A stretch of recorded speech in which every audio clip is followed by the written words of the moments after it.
I'm Ralph Demetrius from Planetary Calendar, and this is part of our portrait series, but it's actually kind of an outlier because what it's about is saying, welcome to Aquarius, because the sun has just gone into Aquarius, or actually it's going in on the 19th of January 2022 at 6:39 p.m. according to the calendar. That's on the West Coast. Now, Aquarius is an interesting energy. It's when the energy of the sun is at the lowest ebb of the year, and that's why the Chinese New Year always takes place at the new moon in Aquarius, so the energy is drawn in. So it's not a real big ego energy. People born during Aquarius are not big ego energies. So it's very interesting that as we were getting ready to, move into Aquarius and we were working on the portraits, we're about to start on a series on singers, on musicians. So Lahni went online and started researching musicians who were born in Aquarius. So here you have musicians and singers born in Aquarius, which means they don't have big egos. But you kind of assume that most performers have big egos, but maybe not necessarily so, because the list includes some wonderful people. Harry Styles, Shakira, Ed Sheeran, who I especially like, Alicia Keys, Bob Marley, Sheryl Crow, Garth Brooks, Phil Collins, Sarah McLachlan, Sam Cooke, Neil Diamond, and Natalie Cole, all born with Aquarius suns. Now, of course, the sun's not the whole dynamic. There's other dynamics as well. But it's funny, when I started looking at the sun, moon, and rising, a lot of these planets, I only ran into Leo, the sign of the ego, one time in either the sun, moon, or rising. And that was Natalie Cole.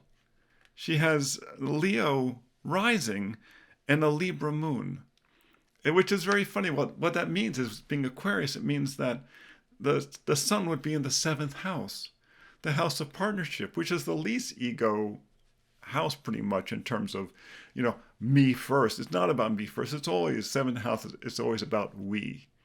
And a lot of her chart it's like that. It shows that the desire for partnership was very, very important for her. Interesting, she had the Libra moon, which her father, Nat King Cole, a Piscean sun and Capricorn rising, also had. So they shared that. They shared that Libran moon. She was his oldest child. Bob Marley, I thought, was especially interesting. I was just caught a bit of a documentary about him called Marley on TV.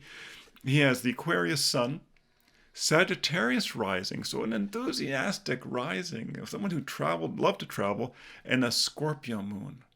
Very deep, profound moon. And, of course, he was a Rastafarian. He was the person who really made this movement well known.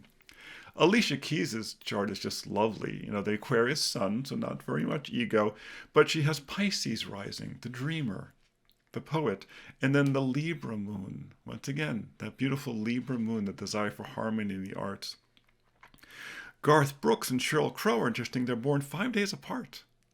They both have big collections of planets in Aquarius. A whole group of planets in Aquarius. It's like they're the poster children for Aquarius. But what's interesting is that Garth Brooks has Gemini rising, which is definitely more playful. She has Taurus rising, much more down to earth, and the Taurus moon, very, very earthy woman, which you don't associate with Aquarius. Neil Diamond's an interesting too. Aquarius sun, Libra rising. So the arts were very important to him, and a Capricorn moon. And that's real interesting. That Capricorn moon is what's called the detriment position. It's deep, it's internal.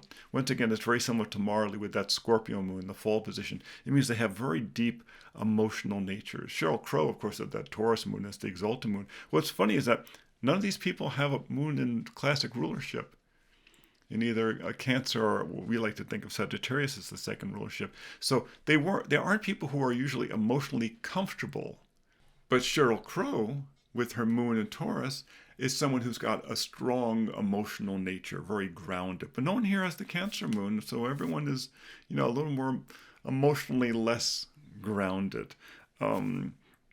It's a really interesting combination. Aquarius is an interesting energy. It's all about the group. It's about our community. It is about going beyond ourselves. So think of it in those terms and look forward to the series on musicians. And it's going to cover people with a lot of different sun signs, not just the Aquarians. So I hope you enjoy it as it develops, and we'll see you next time. Happy Aquarius.